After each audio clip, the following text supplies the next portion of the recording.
melewati masa sukar. Rut 1 ayat yang ke-1 dipersilahkan untuk dibacakan. Kitab Rut pasal 1 ayat yang pertama dipersilahkan. Rut 1 ayat 1 ayat 1. Pada zaman para hakim memerintah. Pada zaman lagi Rut 1 ayat 1. Pada zaman para hakim memerintah ada kelaparan di tanah Israel. Lalu pergilah seseorang dari Betlehem Yehuda beserta istrinya dan kedua anaknya laki-laki ke daerah Moab. Ya. Di sana sebagai orang asing. Oke. Saudara yang dikasihi oleh Tuhan,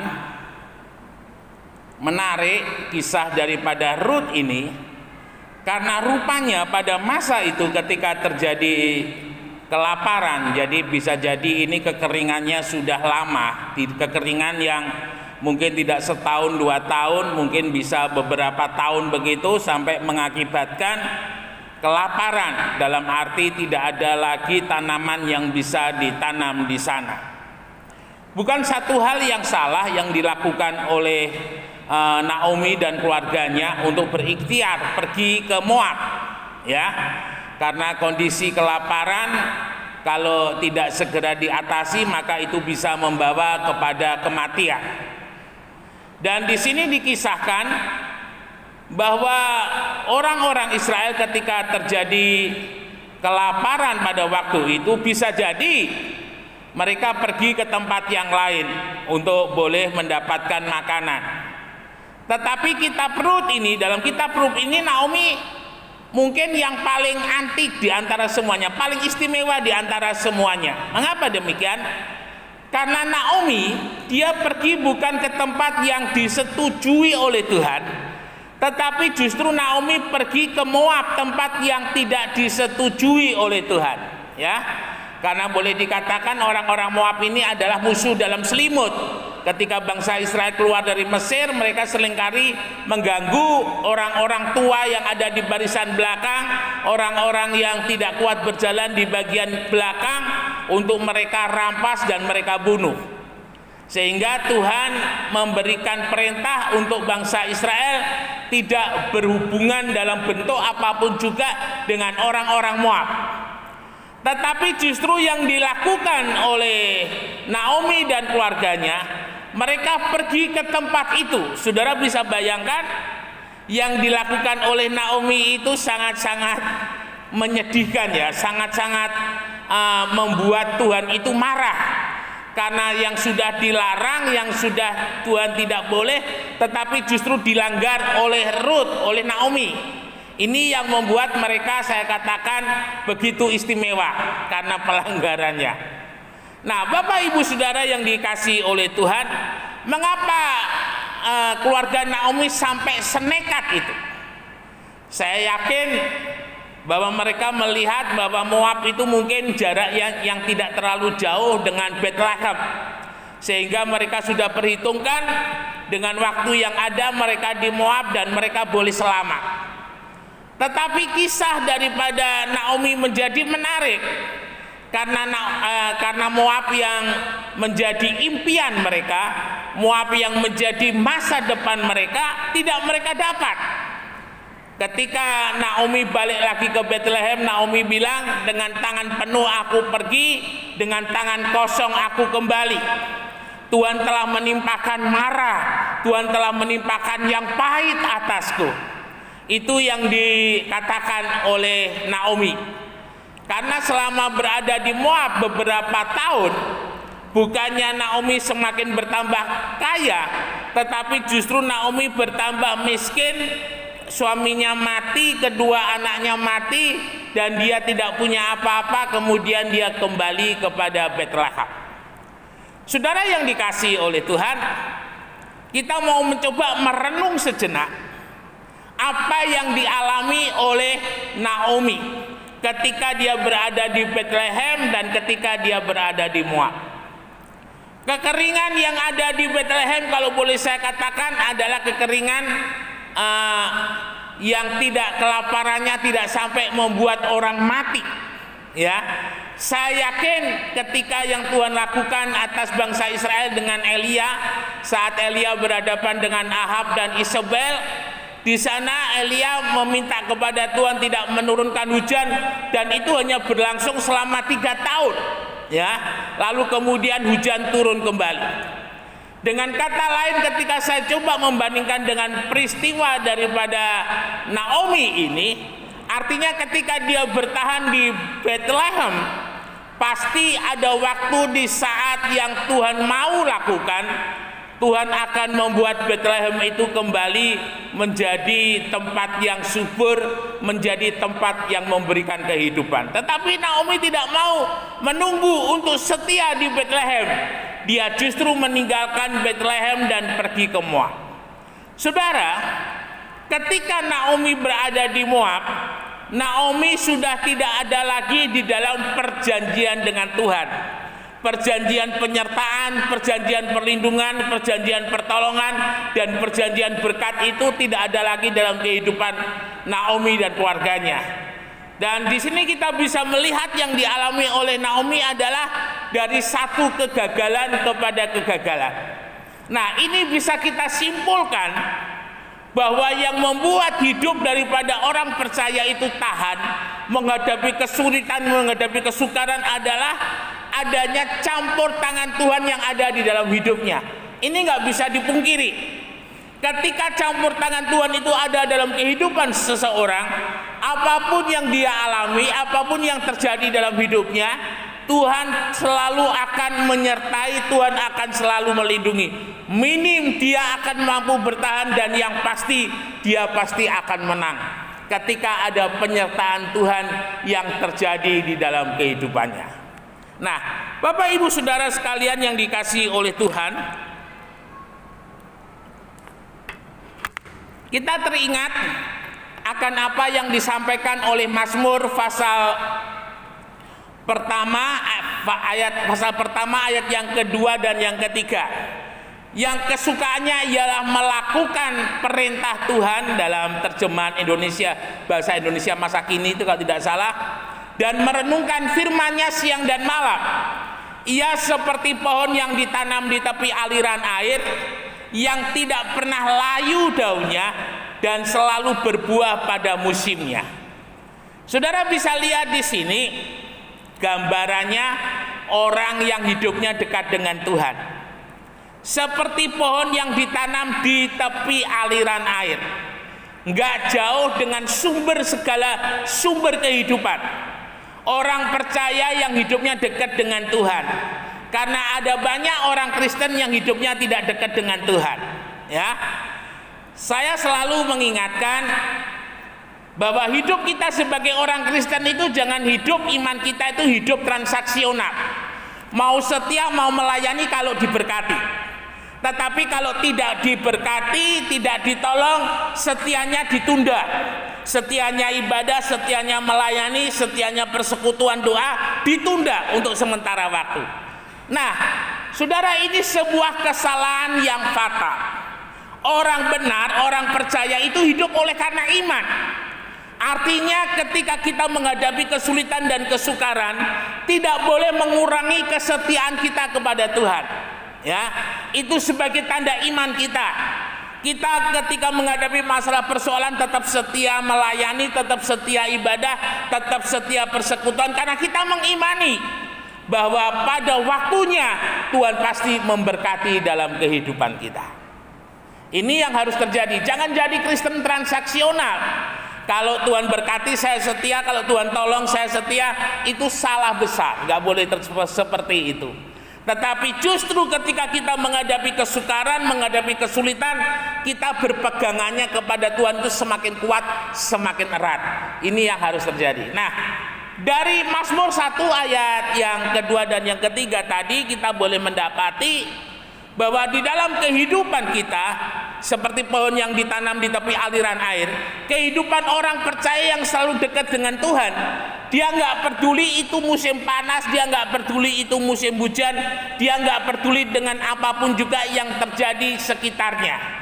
Ketika dekat dengan Tuhan, itu akan membawa dalam kehidupannya terus berbuah. Ya, ada satu quotes yang mengatakan, jika aku punya Yesus, semuanya cukup jika aku punya Yesus. Ya, dalam arti bahwa apapun yang ada dalam hidup ini, ketika kita punya Yesus, ketika Yesus ada bersama-sama dengan kita, kita pasti mampu melewati semuanya, dan kita pasti akan Tuhan tolong, dan kita pasti akan berbuah. Nah, ini yang harus terjadi di dalam kehidupan kita sebagai orang-orang yang percaya kepada Tuhan. Bapak Ibu yang dikasihi oleh Tuhan, ada beberapa hal yang menarik di dalam firman Tuhan yang boleh kita renungkan bersama-sama sore hari ini, yaitu yang pertama adalah peristiwa ketika murid-murid menghadapi badai. Ya, firman Tuhan kisahkan pada waktu itu Tuhan bersama dengan murid-muridnya pergi naik perahu untuk menyeberang. Jadi kalau di Danau Galilea itu kotanya itu Tiberias, itu bukit-bukit, ya. Jadi konon oleh karena kondisi geografis di sana seperti itu, bukit-bukit, setiap kali ada angin, itu ketika angin itu menghantam bukit-bukit itu dia akan kembali, ya. Saya coba beberapa waktu yang lalu di depan garasi rumah di Sendangharjo itu saya lihat sampahnya kok banyak. Ternyata kalau ada angin itu nabrak tembok garasi lalu kemudian dia balik dan dia berputar, ya. Seperti itu gambarannya. Nah, saat itu Yesus sedang tertidur dan rupanya murid-murid sedang asik di tengah perjalanan, ya. Mereka tidak menyangka akan segala sesuatu yang terjadi, mungkin dengan ngopi-ngopi, dengan ngobrol-ngobrol, mungkin mereka mulai bercerita, ya. Kalau dari contoh perahu yang ada di Galilea yang pernah saya naik, cukup besar, perahunya itu cukup besar, ya, cukup besar, dan itu perahu yang cukup kuat karena mungkin juga karena kondisi geografis yang seperti saya katakan tadi. Nah, di tengah-tengah mereka sedang asik, tiba-tiba angin muncul. Angin itu kalau boleh saya katakan adalah kekeringan, ya. Jadi kekeringan di Alkitab itu bisa sebagai sebuah histori atau peristiwa yang benar-benar terjadi, tetapi secara alegoris juga bisa kita tafsirkan sebagai nilai-nilai rohani yang bisa kita dapat. Nah, ketika murid-murid itu sedang duduk, tiba-tiba mereka merasakan ada angin. Anginnya kecil, ya. Mereka tidak hiraukan. Ternyata angin itu semakin besar, semakin kuat. Karena goyangan di kapal itu semakin besar, ya. Dan tidak hanya itu saja, air mulai masuk, lumrah biasa. Dan dengan kekuatan dan dengan pengalaman mereka coba keluarkan air dalam perahunya itu keluar. Tetapi angin semakin besar. Pertanyaannya, Yesus yang bersama dengan murid-murid itu di mana? Yesus tertidur. Rupanya sepanjang perjalanan Yesus terabaikan. Rupanya sepanjang perjalanan Yesus tidak ada di hati murid-muridnya, ya. Murid-murid sibuk dengan pembicaraannya sendiri-sendiri. Mereka berbicara tentang keluarganya, mereka berbicara tentang anaknya, mungkin berbicara dengan cucunya, mungkin berbicara dengan hobinya, mungkin seperti itu. Yesus menjadi terabaikan, ya. Nah, Bapak Ibu Saudara yang dikasihi oleh Tuhan, ingat baik-baik dalam kehidupan kekristenan kita, seperti Mazmur 1 ayat yang pertama tadi, yang kesukaannya ialah melakukan perintah Tuhan dan merenungkan siang dan malam seperti pohon yang ditanam di tepi aliran air. Dalam hidup kita sebagai orang percaya, di hatiku ada Tuhan, di pikiranku ada Tuhan, di seluruh hidupku ada Tuhan. Rasul Paulus pernah mengutip sebuah kata-kata mutiara dari pujangga-pujangga Romawi yang dia katakan, dalam dia aku ada, dalam dia aku hidup, dalam dia aku bergerak. Jadi artinya dalam kehidupan kita sebagai orang yang percaya kepada Tuhan, tidak ada satu waktu sedetik pun, tidak ada satu waktu di mana kita menghadapi masalah dan persoalan tanpa Yesus. Setiap hari, setiap waktu selalu ada Yesus. Setiap hari, setiap waktu selalu bersama-sama dengan Yesus. Karena yang namanya kekeringan, yang namanya masalah itu setiap saat boleh menghampiri dalam kehidupan kita. Nah, murid-murid ketika mereka menghadapi kekeringan atau masalah yang terjadi dalam hidupnya, mereka berusaha dengan kekuatannya sendiri. Mereka mengabaikan Yesus. Kadang hal yang sepele yang kita anggap bisa kita selesaikan, hal yang sepele itu sebenarnya adalah sebuah hal yang paling bahaya dalam hidup ini.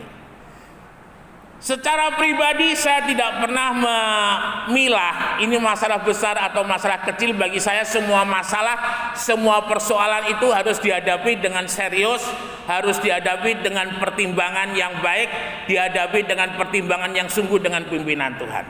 Dan betul, sampai akhirnya kekeringan itu menjadi sebuah kelaparan. Dalam arti masalah yang kecil itu menjadi masalah yang besar. Perahu itu diombang-ambingkan begitu keras dan nyaris hampir tenggelam. Uniknya, ketika murid-murid itu hampir tenggelam, baru mereka berteriak, "Yesus, tolong kami! Yesus, perahunya hampir tenggelam! Yesus, bangun! Yesus, tolong kami! Lepaskan kami dari badai!" Ini model Kristen banyak yang seperti ini. Hanya berteriak, hanya memanggil kepada Tuhan kalau nafasnya sudah 1-2. "Yesus, tolong Om, bantu doa Om, saya takut mati Om." Kadang orang Kristen seperti itu. Kalau sudah sekarat, kalau sudah hitungan mungkin orang kena TKO itu 1, 2, 3, sudah mau sampai angka yang 10, dihitung angka yang ke-8, baru teriak Yesus. Dan ketika Yesus bangun dan Yesus langsung menghardik angin itu dengan satu kata, "Hei angin, diamlah." Dan Yesus berkata kepada murid-murid, "Hei kamu yang takut dan mengapa kamu takut, kamu yang kurang percaya?" Garis bawahi kata-kata kurang percaya, kurang beriman, kurang berserah, kurang dekat dengan Tuhan. Jadi kesimpulannya dari peristiwa ini, mengapa murid-murid perahunya hampir tenggelam? Karena mereka tidak dekat dengan Tuhan. Kesukaannya tidak Taurat Tuhan dan melakukan perintah Tuhan, dan Taurat Tuhan tidak menjadi kesukaannya. Sehingga ketika ada masalah, ada persoalan, Yesus tidak ada di sana. Dan ketika sudah hampir tenggelam, barulah mereka ingat Yesus. Kalau boleh saya katakan, ada banyak orang Kristen sudah babak belur, ya, sudah nggak bisa apa-apa, sudah sekarat baru ingat sama Tuhan. Syukur-syukur saudara masih diberi kesempatan, ya. Saya ada seorang bapak, ketika dia yang lalu-lalu itu dia sakit, ketika kita berdoa dia nyantai, sampai akhirnya dia sakitnya agak parah. Lalu kemudian dia mulai cerita, "Om, saya dulu anaknya pendeta, papa saya dulu pendeta, saya merantau dari tempat yang jauh." Dalam hati saya, itu bukan urusannya Tuhan, itu urusanmu. Dia betul-betul waktu itu ada di dalam titik kepasrahan yang paling pasrah ketika dia tidak bisa apa-apa. Saya hanya katakan, "Om, minta ampun sama Tuhan. Kalau sudah sembuh setia sama Tuhan ya." "Baik Pak Pendeta." Lalu kemudian kita berdoa. Dan dia diberikan kesempatan yang kedua oleh Tuhan untuk hidup. Nah, Bapak Ibu Saudara sekalian yang dikasihi oleh Tuhan, ini yang harus terjadi dalam kehidupan kita. Hiduplah terus dekat dengan Tuhan, hiduplah terus melekat dengan Tuhan. Maka saudara akan menikmati dari satu kemenangan kepada kemenangan, dari satu pertolongan kepada pertolongan. Jangan biarkan hidup ini terombang-ambing di dalam badai. Jangan biarkan hidup ini terombang-ambing di dalam ketidaktentuan arah mana yang harus pilih. Hidup saudara maju atau mundur, jangan sampai seperti itu. Ingat baik-baik, hidup orang percaya ketika bersama dengan Tuhan itu naik. Ya, hidup saudara bersama-sama dengan Tuhan itu maju. Hidup saudara bersama-sama dengan Tuhan itu selalu ada kemenangan. Ayat yang terakhir, mari kita sama-sama bangkit berdiri, kita baca ayat ini sama-sama. Kita mau buka dalam 2 Korintus 5 ayat yang ke-7. Sama-sama kita bangkit berdiri dan kita baca ayat ini sama-sama. 2 Korintus 5 ayat yang ke-7.